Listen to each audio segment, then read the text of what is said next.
Anteriormente, en Gigantes de la Industria.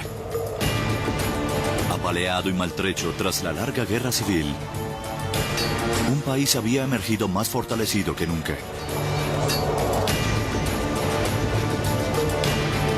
Las ferroviarias estadounidenses se habían convertido en las compañías más grandes del mundo. Y mediante la fuerza bruta, ve y compra todo lo que puedas. Cornelius Vanderbilt había construido la más grande. Sangrarán por la herida.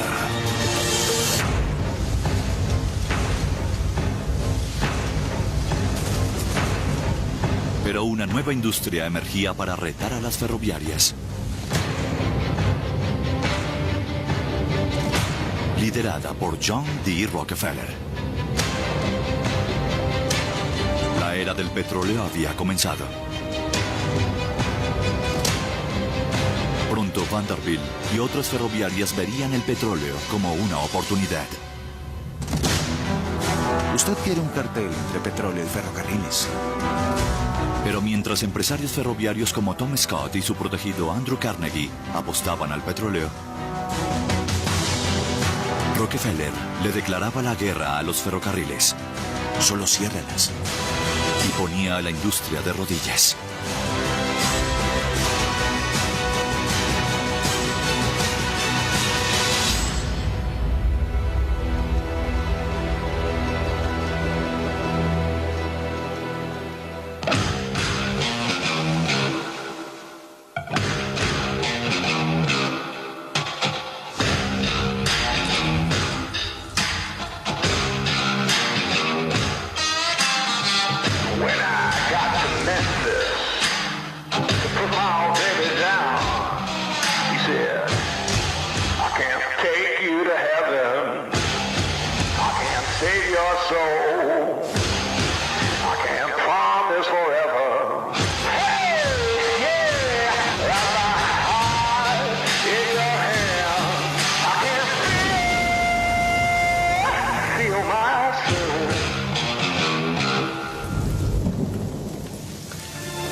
Estamos aquí reunidos y ahora les pido que me acompañen en la oración a nuestro Señor.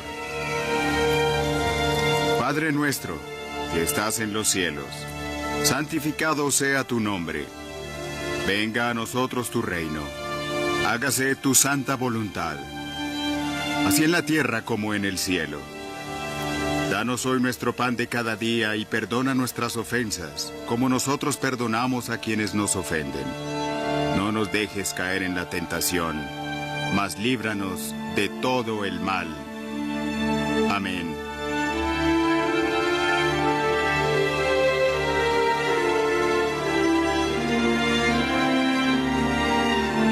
El mentor de Andrew Carnegie fue sepultado en un día lluvioso, justo a las afueras de Filadelfia. Falleció arruinado, derrotado y humillado a las manos de John D. Rockefeller.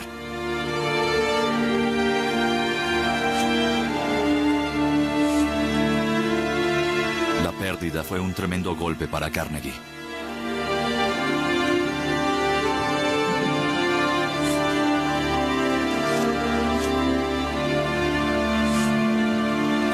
Sin Tom Scott, él no hubiera llegado hasta donde llegó. Señor. Gracias. A la edad de 12, Andrew Carnegie comenzó a trabajar para una ferroviaria local en Pittsburgh. Allí conoció al presidente de la compañía, Tom Scott. Andy.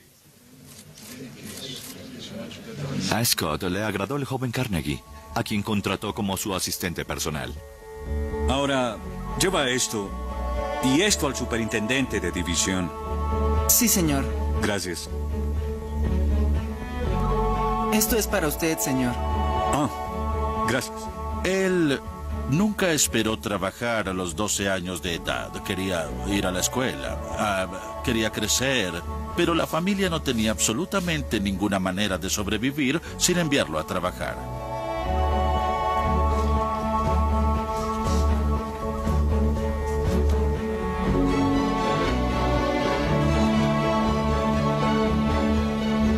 Andy es el hombre de la casa. Se da cuenta bastante temprano que es inteligente. Descubre en sí mismo la ambición. Y cuando Andy Carnegie mostró la inteligencia, mostró el temple para asumir algunas responsabilidades. Scott se dio cuenta de que él era alguien a quien debía cultivar y formar. Tom Scott ascendió a Carnegie rápidamente de rango.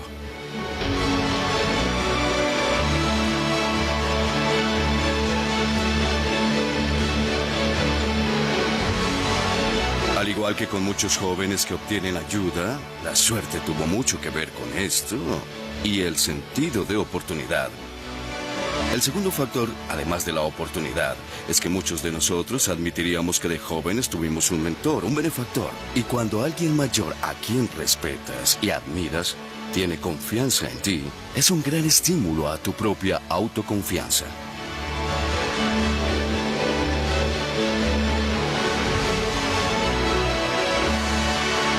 A los 24 años, Carnegie fue promovido a gerente de la compañía.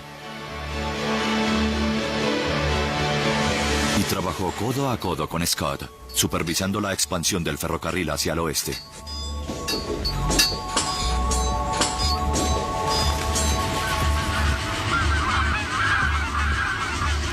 Así que compré 100,000 acciones a $10 la acción, antes de que la noticia del contrato se hiciera evidente.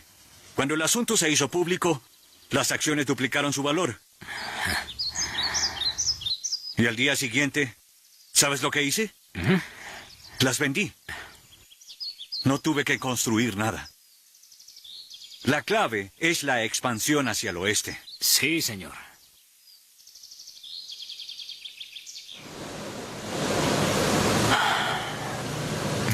Aquí. Es aquí donde quiero el puente. Justo aquí. ¿Crees que puedes hacerlo? Por supuesto. Sé de un buen diseñador, Jane Eads. Es loco, pero es un genio. ¿Construye puentes? No, pero es rápido. Y cobra barato. Él hace lo que sea.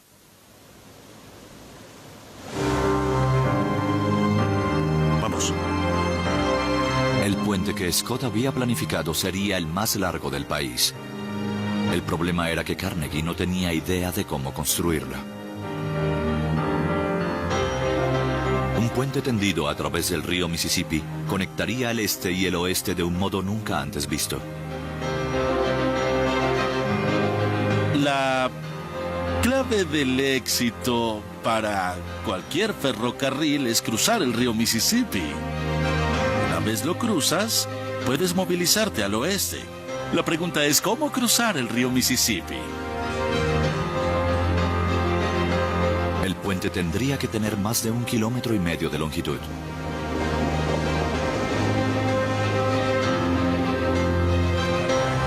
Uno de cada 4 puentes construidos en la época fracasaba. Y nadie había construido un puente ferroviario tan grande.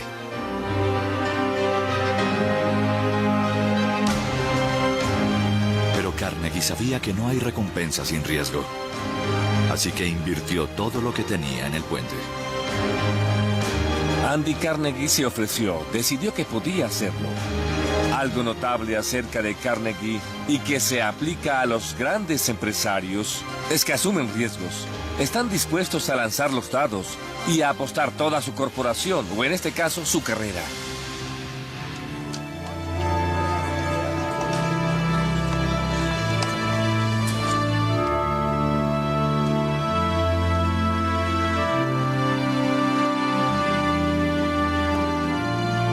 Esto no es bueno. ¿Por qué? No podemos bloquear el tráfico de los barcos de vapor. Quiero ver los planos de nuevo.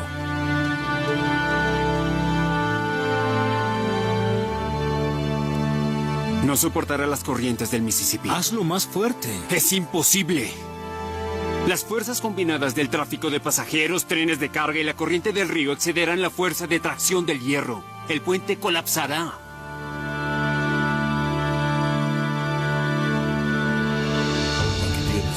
Gracias.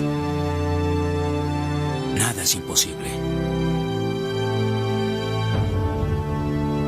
Tienes que tener paciencia y perseverancia y saber a dónde quieres llegar y conservar la pasión para seguir creyendo en tu idea aun cuando todos los demás sigan diciendo, bien, ¿por qué perder tu tiempo en esto? Es evidente que no va a suceder, pero tú sabes que sí sucederá y nunca renuncias a la idea.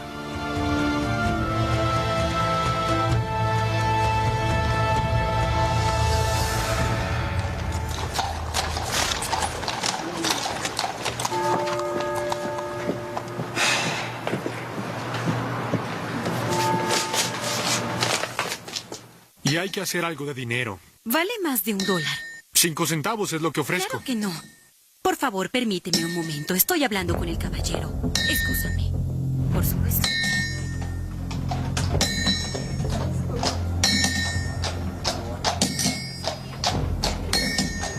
No soportará las corrientes del Mississippi. Hazlo más fuerte.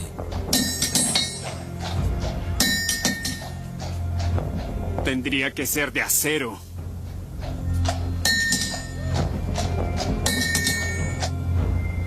Nada es imposible.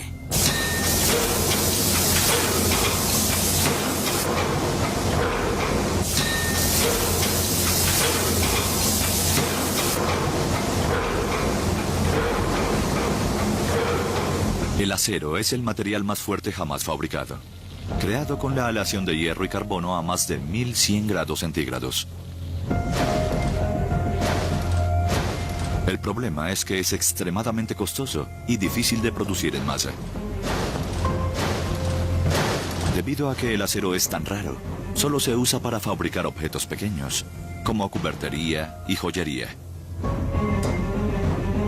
Nadie había intentado nunca el uso del acero para construir una estructura tan grande. Hasta ahora. Él estaba mirando al futuro.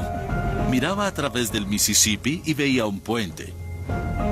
Y era capaz de ver ese futuro. Y luego estaba dispuesto a tener confianza en su visión para lo que tenía. Y estaba dispuesto a convencer a otros de que él sabía cuál sería el futuro. Para completar el puente, Carnegie necesitaba hallar una manera de fabricar una enorme cantidad de acero. Pasó mucho tiempo viajando. Conoció acerías, se reunió con químicos para enterarse de cómo era que ellos fabricaban el acero. El inventor inglés Henry Bessemer había creado una máquina que acortaba el tiempo de fabricación de un riel de acero de 2 semanas a 15 minutos. Carnegie entendía el valor de la nueva tecnología y comenzó a adaptarla. Cada negocio tiene su particularidad, ya sea un talento único, un producto único, una capacidad única. Y el truco es encontrarla y sacarle provecho. Solucionado lo del acero, Carnegie puede iniciar la construcción.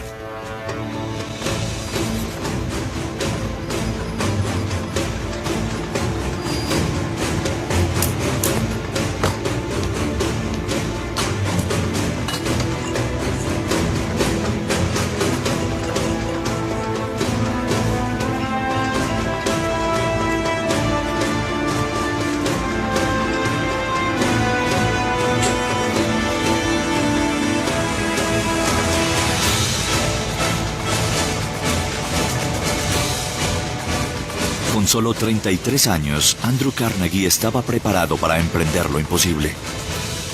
Construir el primer gran puente que atravesara el río Mississippi y unificar el país. Pero la decisión de Carnegie de usar acero resultaría ser costosa.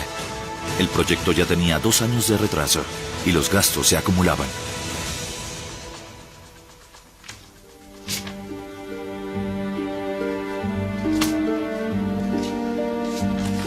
Estimado señor Carnegie, nuestros registros muestran que no hemos recibido su pago de $3.500 que se vendió en agosto.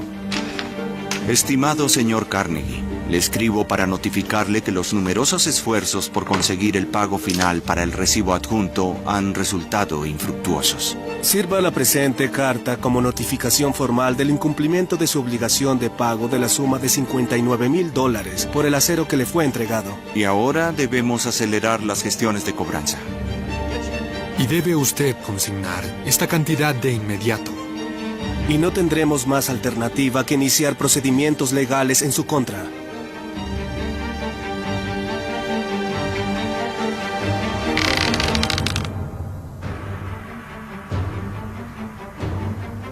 Les aseguro que si estos hombres estuvieran vivos hoy, no les contarían sobre su éxito. Les hablarían sobre sus fracasos iniciales o los proyectos en los que casi fracasaron. Ese es el gran motivador y tenemos que ser capaces de asumirlo. Si no podemos aceptar el fracaso o la posibilidad del fracaso o el miedo tremendo a fracasar, no podemos ser del todo exitosos. Esta es una verdad axiomática. Sin dinero, Carnegie se vio obligado a detener la construcción. Su sueño se había convertido en una pesadilla. Pero él no iba a rendirse sin pelear.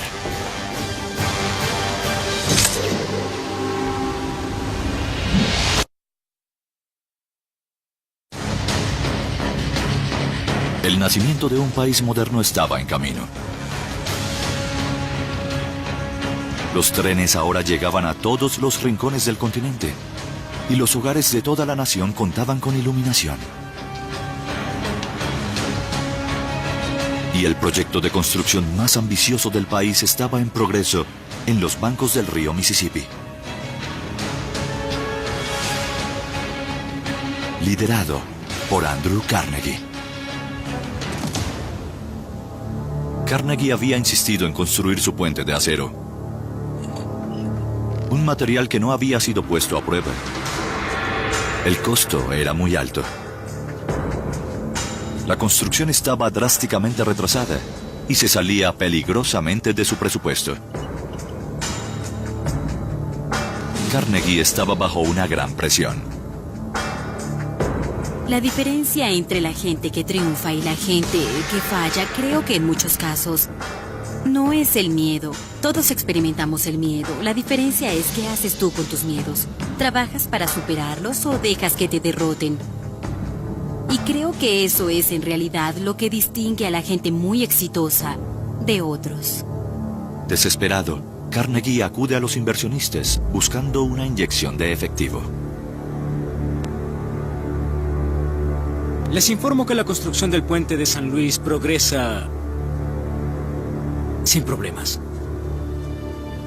Estoy convencido de que el acero es el futuro. Sin embargo, conseguir tal cantidad de acero ha resultado difícil, causando algunos retrasos.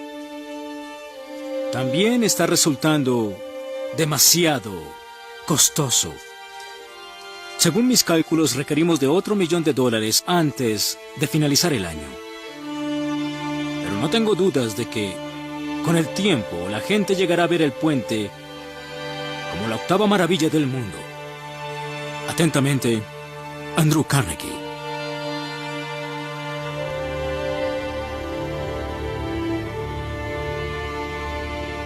El discurso de último minuto de Carnegie funcionó.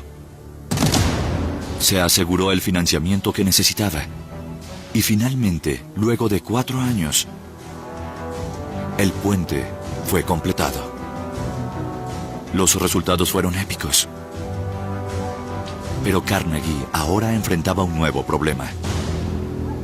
En San Luis uno de los verdaderos problemas era convencer a la gente de que el puente no iba a caerse. Nadie había visto jamás puentes semejantes en ningún lado. Carnegie veía todos los usos posibles para el acero. Pero antes de darse cuenta del potencial del material, necesitaba convencer al público de su fuerza.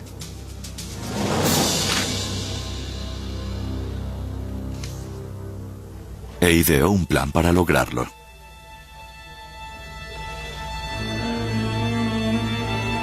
Una superstición popular de la época sostenía que un elefante no cruzaría una estructura inestable.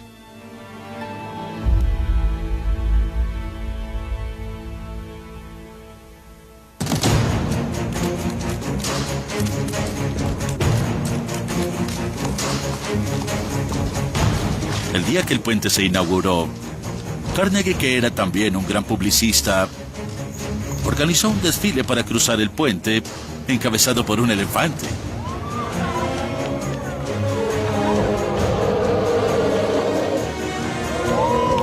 Era una movida arriesgada, pero Carnegie esperaba que el elefante cruzara y que la gente lo siguiera.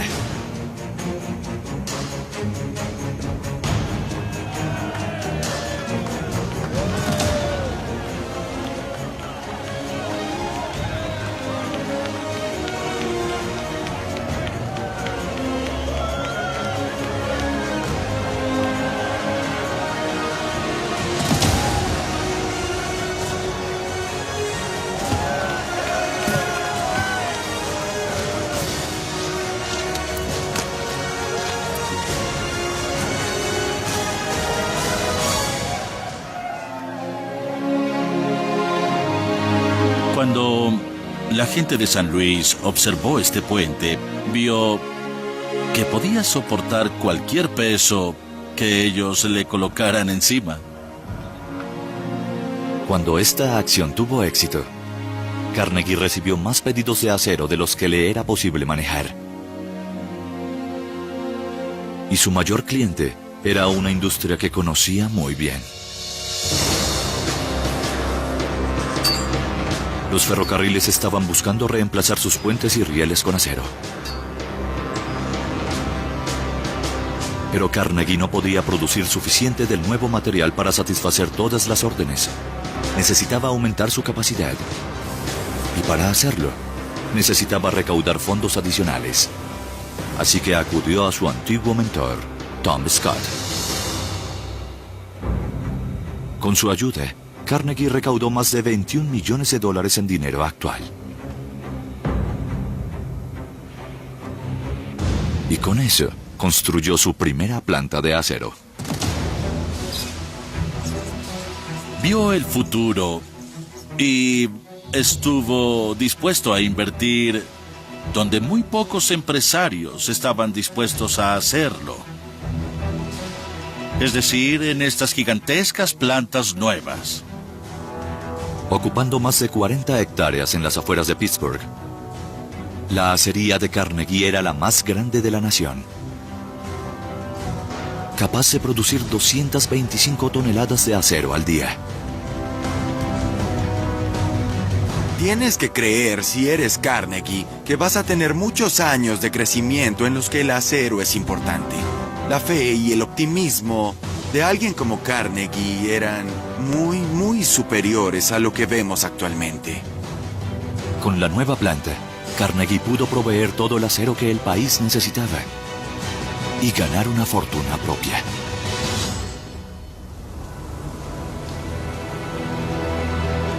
Pero el sentido de oportunidad de Carnegie no podía ser peor. Tras años de sobreconstrucción, los ferrocarriles de pronto se encontraban luchando por seguir siendo lucrativos. Había demasiados ferrocarriles en esa época y no había tráfico suficiente para mantenerlos. Ante la seria necesidad de los ferrocarriles para conseguir cargas, John Rockefeller vio una oportunidad. La de negociar mejores tarifas para el transporte de su petróleo. Pero los ferroviarios que estaban en aprietos se dieron cuenta rápidamente que el negocio no prosperaría. Y se retractaron en la negociación, haciendo que Rockefeller retirara todo su petróleo de los trenes.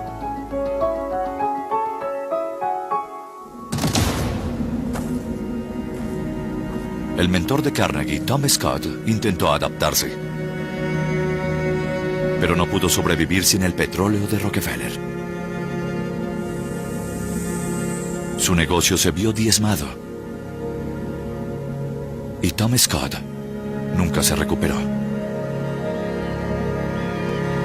Polvo eres, y en polvo te convertirás.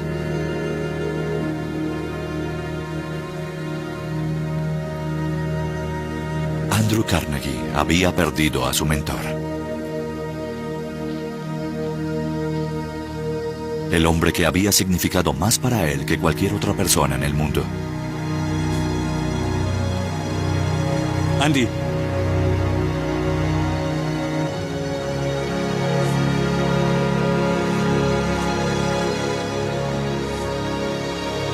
Ahora, lleva esto y esto al superintendente de división.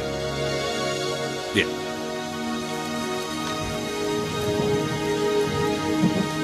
¿Crees que puedes hacerlo? Por supuesto. En la opinión de Carnegie, un hombre había conducido a Tom Scott a la tumba.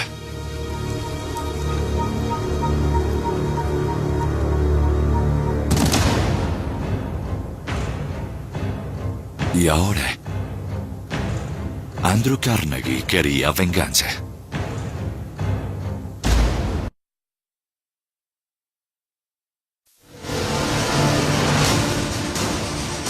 El crecimiento del país luego de la guerra civil podría describirse como épico.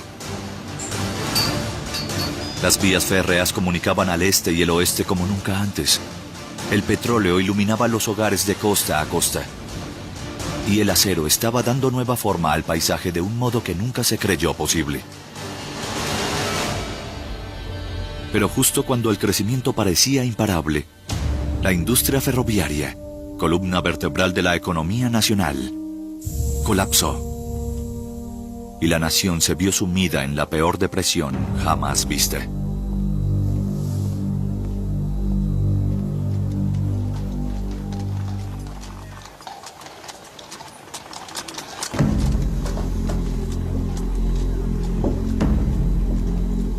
Andrew Carnegie estaba a punto de perderlo todo. Sin los ferrocarriles, había perdido su mercado para el acero. Y culpaba por ello a su acérrimo rival, John D. Rockefeller. Desesperado por un nuevo mercado, Carnegie reparó en una tendencia a la que podía sacar provecho. Millares de ciudadanos desempleados estaban inundando ciudades como Nueva York y Chicago en busca de empleo. Y para acomodar la sobrecarga de la población, se estaban construyendo edificios a la mayor velocidad posible. Carnegie es brillante en su observación de que el futuro no estaba en los rieles, sino en el acero estructural. En vigas, en travesaños para construir rascacielos, y una vez más estaba adelantado a su tiempo. El primer rascacielos del mundo fue construido en Chicago. Sus delgadas paredes de ladrillo se sujetaban de una densa estructura fabricada con el acero de Carnegie. En los años siguientes, más de 100.000 edificios fueron erigidos solo en Chicago. Si el acero no se hubiera convertido en un producto importante, mucho de lo que conocemos de Estados Unidos podría no haber ocurrido. Este país creció verticalmente gracias al acero. El Estados Unidos moderno fue construido usando el acero de Carnegie.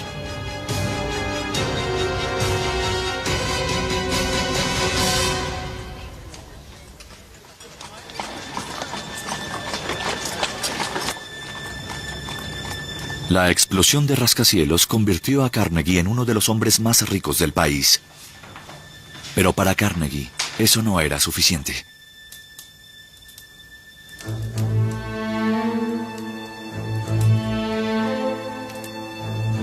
La fortuna personal de John Rockefeller era 7 veces mayor que la de Carnegie. Un hecho que había alcanzado a través de su calculada crueldad. Carnegie creía que para vengar la muerte de su mentor, debía superar a John Rockefeller como el hombre más poderoso del país. Y para lograrlo, debía procurarse la ayuda de alguien incluso más despiadado que su rival.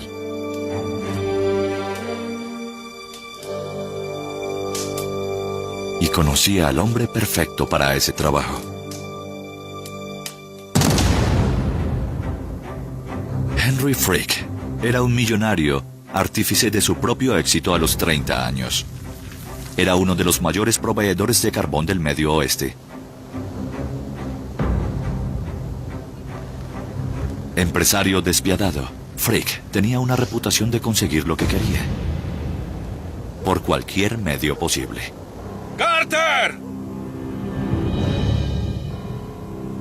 ¡Carter! ¡Esto me pertenece ahora!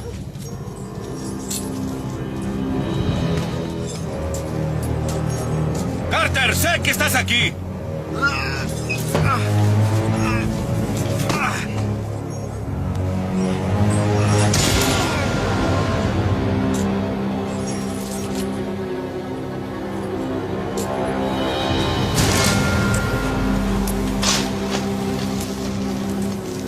Contratar a Henry Frigg le daría a Carnegie el matiz de crueldad del que carecía.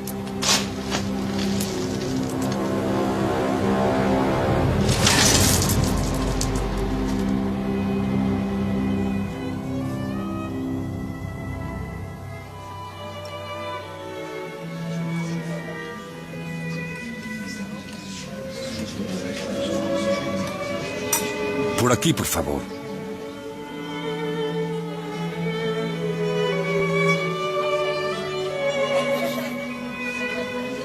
Henry. Andrew. Me alegra verte. Gracias por venir. El placer es mío. Por favor, siéntate. Gracias. Whisky puro. Henry, entiendo que te casaste. El matrimonio cambia al hombre, Andrew. Oh, explícame. Bueno, digamos que me ha cambiado un poco. Bueno, es una noble institución, como dicen. Ah, no sé si es noble, pero es una institución. Por lo menos una institución, sí. La sociedad entre Carnegie y Frigg era muy similar a la manera como una buena relación de negocios funciona actualmente.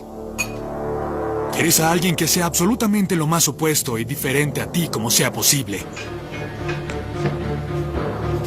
La primera asignación de Frigg sería poner en forma la acería de Carnegie. Su jefe creía que Frigg usaría su dureza para cortar costos y eliminar desechos, lo que conduciría a mayores ganancias. Muchos veían este otorgamiento de poder a Frigg como un gran riesgo. Pero Carnegie decidió que era un riesgo que valía la pena. Bienvenido a bordo, Henry. Gracias, Andrew.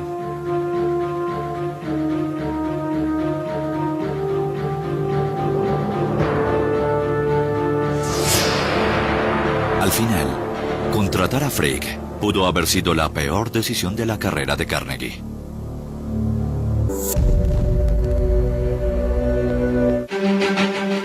El crecimiento sin precedentes de los Estados Unidos estaba siendo liderado por un grupo de hombres extraordinarios. El comodoro Cornelius Vanderbilt creó la compañía ferroviaria más grande del país. John D. Rockefeller usó las capacidades refinadoras de Standard Oil para dar luz a los hogares de costa a costa. Y ahora, Andrew Carnegie estaba usando el acero producido en grandes cantidades para construir edificios que tocaran el cielo, haciendo al país más fuerte que nunca.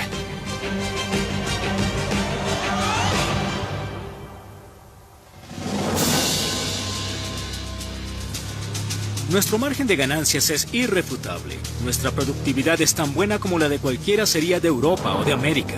El imperio del acero de Carnegie se estaba expandiendo a una velocidad vertiginosa. En solo 2 años, las ganancias se habían duplicado. Por aquí le mostraré el resto. Al redoblar la producción, Carnegie y Frigg pudieron usar las ganancias para comprar a sus competidores a través de Ohio y Pensilvania. Carnegie demostró que si eres el primero en lo que sea que hagas, tienes una gran ventaja por sobre la gente que llega después, porque comenzaste primero y con frecuencia este impulso te permite hacerte un mercado y maximizar tus ganancias dentro de él. La fortuna personal de Carnegie aumentaba astronómicamente. Su valor neto era de más de $3.500 millones actuales.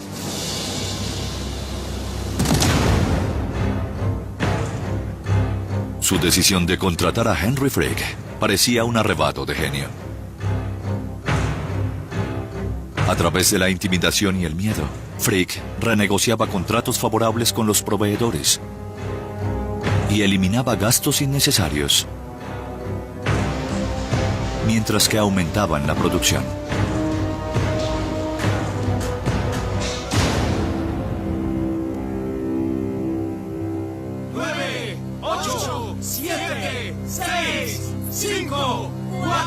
Al aproximarse a la década final del siglo XIX, el acero de Carnegie era más lucrativo que nunca. ¡Feliz Año Nuevo, Henry!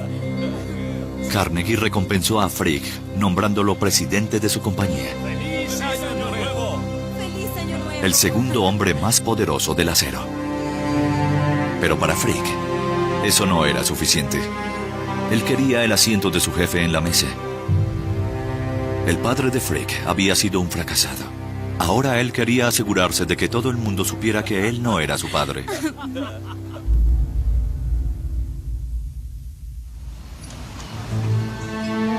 Frick adquirió unos terrenos en las colinas al este de Pittsburgh.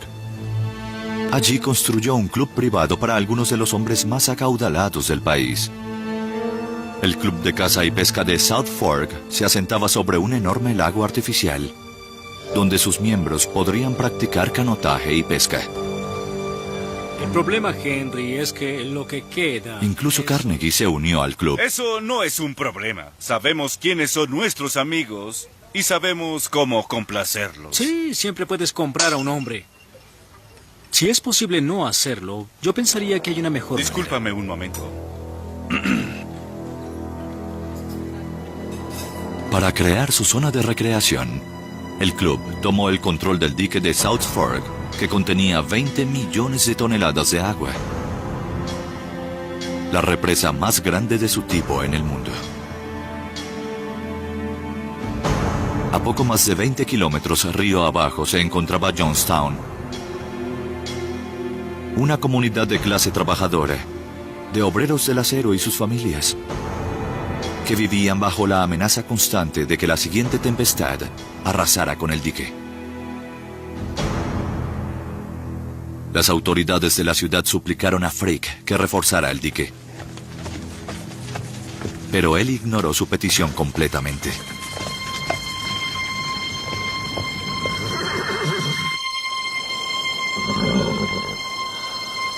Oí que hubo un accidente. Usted tiene razón. Ha habido un accidente. No puedo pasar con mi carruaje por este camino. Su carruaje es muy ancho para el camino, señor. Es allí donde usted y yo vamos a diferir. Mi carruaje está bien. El camino es el problema. Para ampliar el camino tendríamos que rebajar el dique. Entonces hágalo. Eso no fue difícil de resolver.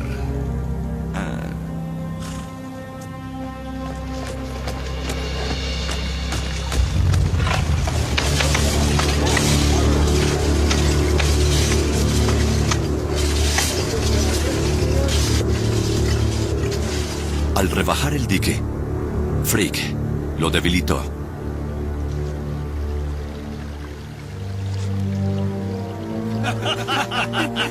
Henry me mostró los libros y vi las cifras y no eran las que esperaba, eran más altas de lo que esperaba. La única pregunta que nos queda es ¿cuánto dinero haremos el año que viene? Amigos, estoy algo seco. No puede ser.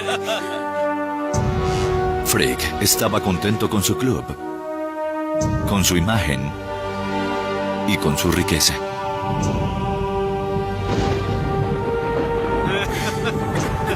Escucha, eso no es nada gracioso, Henry. Pero todo estaba a punto de cambiar.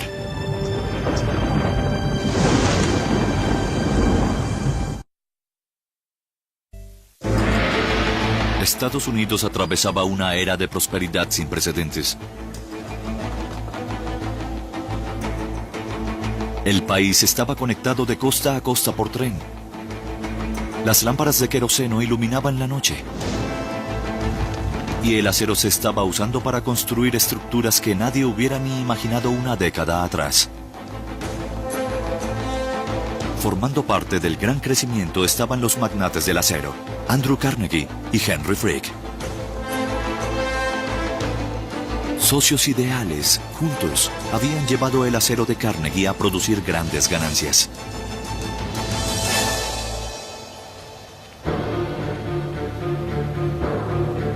para celebrar, habían erigido el Club de Caza y Pesca de South Fork. Salud, salud. Salud. Un área recreativa privada a orillas de un lago. Pero la construcción había debilitado el dique que rodeaba el lago de South Fork, presentando una amenaza inminente para las vidas de las decenas de miles de personas en el valle cercano.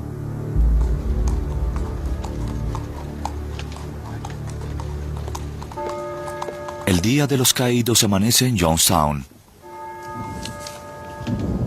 inundado de ominosas nubes.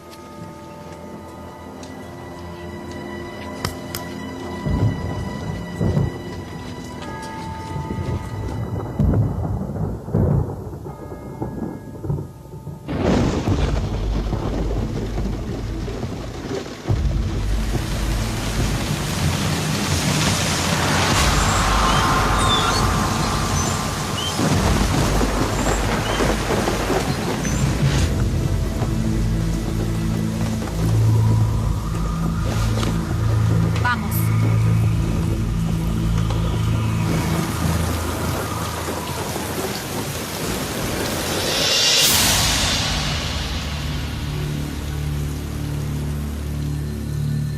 En South Fork, los niveles del lago se están elevando. A una tasa de 1 centímetro cada 5 minutos.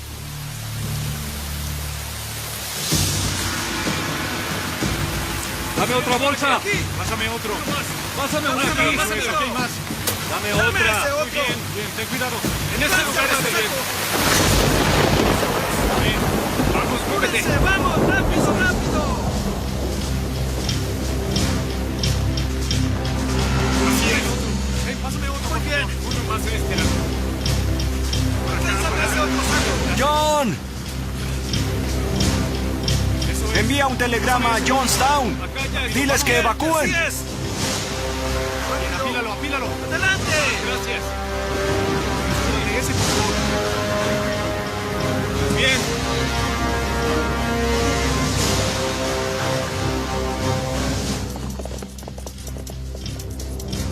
El mensaje decía: dique de South Fork a riesgo de romperse. Notifique a la gente que se prepare para lo peor. La oficina de telégrafos de Johnstown había visto la misma advertencia muchas otras veces. Lo ignoran.